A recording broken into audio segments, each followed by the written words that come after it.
Hey, welcome to Fablecraft Friday. I'm Joey from Riftweaver, and this week we're going to be taking a look at our updated development roadmap, which you can find on Steam or in our Discord, and I'm going to throw it up on screen right now. We're going to go through quickly some of the things that have changed, what's been removed, nothing's been removed, and what we've added and kind of made room for in the roadmap as well. So let's talk first about what's been changed, and we're going to start with the iPhone release of Fablecraft.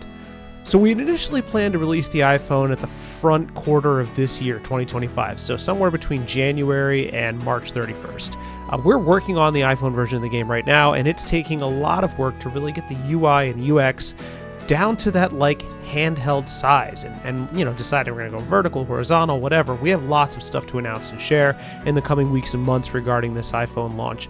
But what we can share today is that we're not going to make the Q1 timeframe that we thought we were, and instead we're going to move it into later in 2025. With it later in 2025, we want to set some expectations here. The expectation is that we'll be getting the iPhone version out still in the spring of 2025. So that's spring, Northern Hemisphere, somewhere between that April and June window, right? That kind of keeps us in the spring timeframe.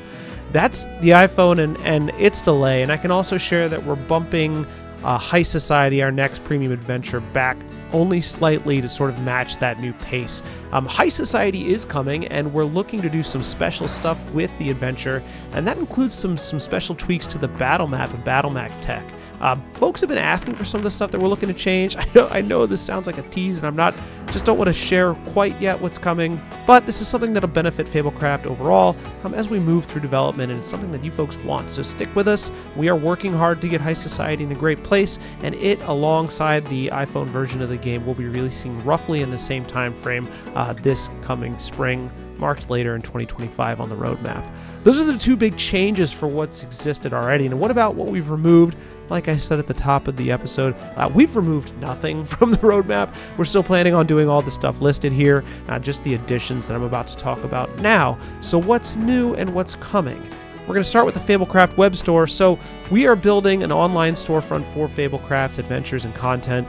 We're also doing this so that we can introduce some more third-party type adventures and content. So just bear with us on that. There's a lot to announce in the coming weeks and months as we get the store ready, but this is slated for the Q1 window, so we're only talking about between now and the end of next month when this will arrive. The store will give us the opportunity to set different discounts on stuff, to sell different bundles, so you'll be able to buy it on the store and then use it on your mobile device or iPad or the Android tablet once that's here, or Steam as well. We're also opening the store to give us the opportunity to eventually do some physical merch. Can't do that in our digital storefronts within the game, so we're building this web platform to make sure we can do it out of the game. We have nothing to announce here about the physical stuff quite yet. We just want, like a Bubble Frog plushie. I don't think that's too much to ask. You'll also see that we're bringing flying movement to combat. So in battle maps, maybe you have something large like, a Long Meadows dragon, right? You know now that as the GM, it's really restricted in most battle maps as to where you can place this dragon. Let's say that there's some terrain that you can't step over, or there's an obstacle in the map. Right now, our system only really supposes that this beast is walking on land.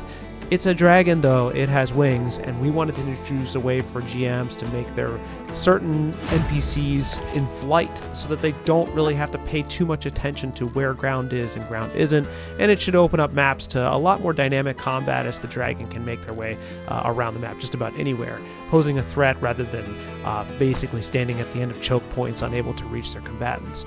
We think this is a good solve for some of the battle maps that look like they should have dragons but maybe don't, like this up in the air cliffside battle map with this nice bridge in between. Right, the dragon can't go here, so with flight we're going to make it so that the dragon can go here, because that makes sense. It would fly and attack, right?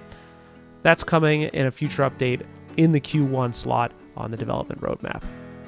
Finally, we've added improved UI and UX animations to the roadmap. This one is one of those that if you notice it too much, maybe it's a bad thing, right? So we're trying to make the UI and UX animations feel more crisp, cleaner, and easier on the eyes when you're navigating menus, dragging combat scenes into place, dragging story scenes into place, or maybe you're looking around the battle map. We want everything to be smooth and snappy and nice, and that's what we're working on in an upcoming update that, again, we've slated for Q1 2025. That's it for this look at the roadmap. As you know, with the roadmap, it will change. Obviously, it's changed based on this update today, but we're going to be changing as we move through development and we get closer to release and want to add and shift things around and respond to your feedback. Some of your stuff, as always, has been requested and will come through this roadmap as well. I do want to say that we will be getting a closer look at these things as we move through the weeks of development and we get closer to launch. So we're going to take a much closer look at, the web store, for instance, or the UI UX animations as they're ready. This is just a surface level preview, so stay tuned. We have a lot more to share in the coming weeks and months. That's it. You can always join our Discord. It's discord.gg/Fablecraft. And if you have an opinion on a feature in the game or want to share maybe an idea for what should be included in the game, you can do that on our Feature Upvote website. That's fablecraft.featureupvote.com. It doesn't require an account. Just hop on and start typing away with whatever ideas you've got for us. We're listening. We check it all the time. Thank you for being here. I'm Joey. We'll see you next week.